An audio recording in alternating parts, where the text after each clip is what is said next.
A lot of people, myself included, love anticipated releases videos. It's always so exciting to see what books are coming out and to see what books that people whose reviews you like or whose tastes you align with, what books they're excited about. Today though, I am doing the opposite of that. I'm going to be talking about some unanticipated releases. The goal of this video is by no means to try and discourage people from looking into these books. It's also not to say that it's bad to buy books or it's bad to want to get new releases. That's not at all what I'm trying to say or the point of this. The point of this is actually sort of, in a weird way, to give you a better idea of whether or not these books sound like something you'd be interested in. I know a lot of people have said before that they don't like looking at really positive or really negative reviews for books when they're curious as to whether a book sounds interesting or not to them. They like looking at kind of middle of the line type reviews because it shows some pros and it shows some cons. So the point of this is to give you a better idea if these books sound like something that should be bumped up on your TBR, if it sounds like something that you should spend the money to get for this brand new release, or whether it's something maybe you'll pass on. That said, my first unanticipated release would be the Dragon Republic by R.F. Kuang. This is, for a lot of people, a very highly anticipated release for this year. It's the sequel to the very popular and highly praised The Poppy War. I read The Poppy War last year and I was very, very excited about it. The premise sounded right up my alley. It follows a young girl who makes it into this prestigious school where she is training to become a warrior, and it is heavily rooted in Asian culture, and it was very much centered around an event that happened in our own world in history that was a huge influence for the author. And while there were so many things that this book did well, for example, gray morality, having a hero that's not necessarily always perfect, in fact sometimes they might not even really be good. It had a good amount of action, even though it had all of these pros. Ultimately, it wasn't something that I absolutely loved, mostly in part due to the pacing. The pacing at times jumped a lot. Sometimes within a paragraph, you would have months go by or even a year or two go by.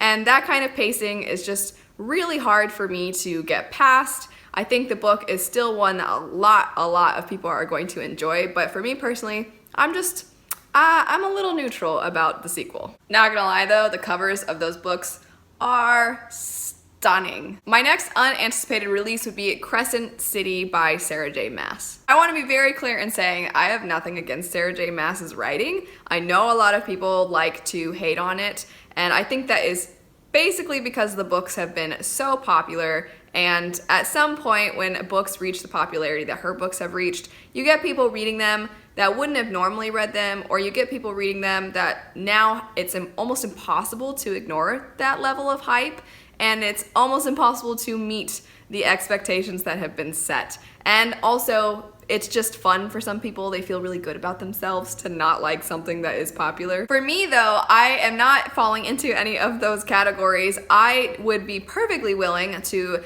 check out a new book by Sarah J. Maas, and I was really excited when I heard that she was going to be releasing something in the adult science fiction fantasy section.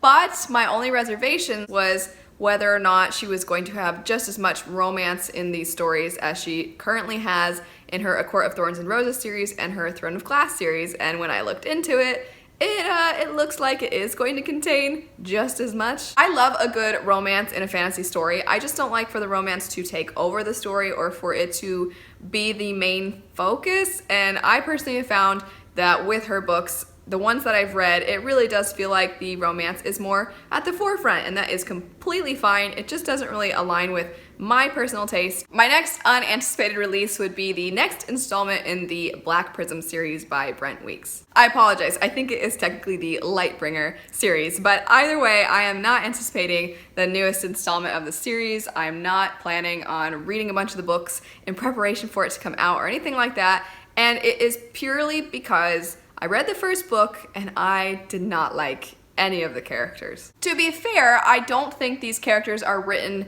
in a way that we're supposed to absolutely adore them and think that they are the best of the best and that they represent what we aspire to be like.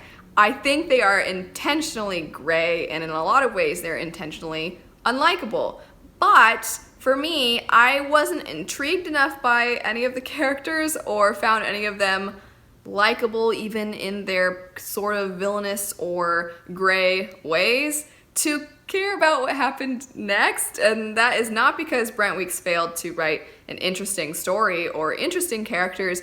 I just personally didn't care about any of them. Next up, we have Children of Virtue and Vengeance. This is by Tomi Adeyemi and is the sequel to Children of Blood and Bone. I am so happy that this book has had the success that it's had, the first one, and that it means so much to so many people. I think that's wonderful. And I think Tomi Adeyemi's writing style is really good. It reads really well, and I think she does a really fantastic job of portraying a lot of the struggles in our own world within this fantasy world. My reasons for not really anticipating the sequel, though, are pretty much exactly the same as my reason for not caring as much about the newest Black Prism book, the newest Lightbringer book, and that is that I really wasn't that big of a fan of the characters. In this case, I actually really liked the character Amari. So for those of you that don't know what the series is about, we follow a few different perspectives. One is a girl whose family has broken apart. Her mother was killed, and her father and her brother have lived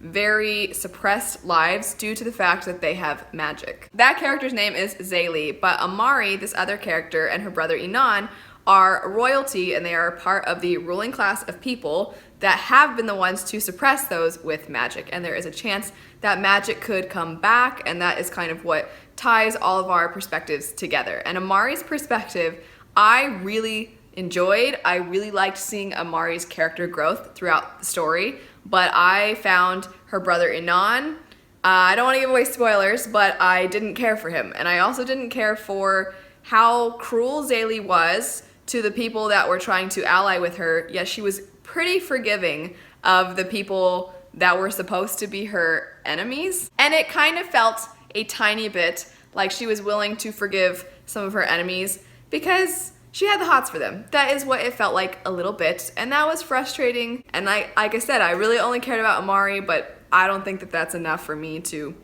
want to pick up the next one. My last unanticipated release is actually, I believe, going to come out the day that this video goes up, and that would be Daisy and the Six. This story is written by Taylor Jenkins Reid, and it's the same author who wrote The Seven Husbands of Evelyn Hugo. It's the only book on this list that is not science fiction fantasy, but a lot of people have been really, really impressed and excited with The Seven Husbands of Evelyn Hugo, but this newest book, I don't find the premise that interesting. Daisy and the Six follows this very beautiful singer who is a part of this 70s band, and they become famous, but then something happens, the band breaks up, and you are finding out what happened. And I haven't read The Seven Husbands of Evelyn Hugo. I've heard amazing things. This one I haven't heard a lot about besides the premise because it's not out yet, but I just don't find those plot lines to be that interesting for myself. I just don't care that much.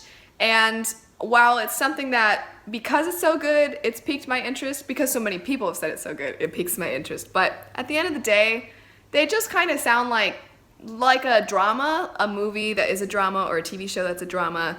And I rarely lean towards or gravitate toward those kinds of stories. That's it though for some of my unanticipated releases. Let me know what some anticipated releases are for most people that you personally don't really care that much about, or let me know if by hearing about me speak of these things in a not super praising kind of way, you actually find them to be more interesting to you now. As always though, thanks so much for watching. I hope you have a great rest of your day, and I'll see you all later. Bye.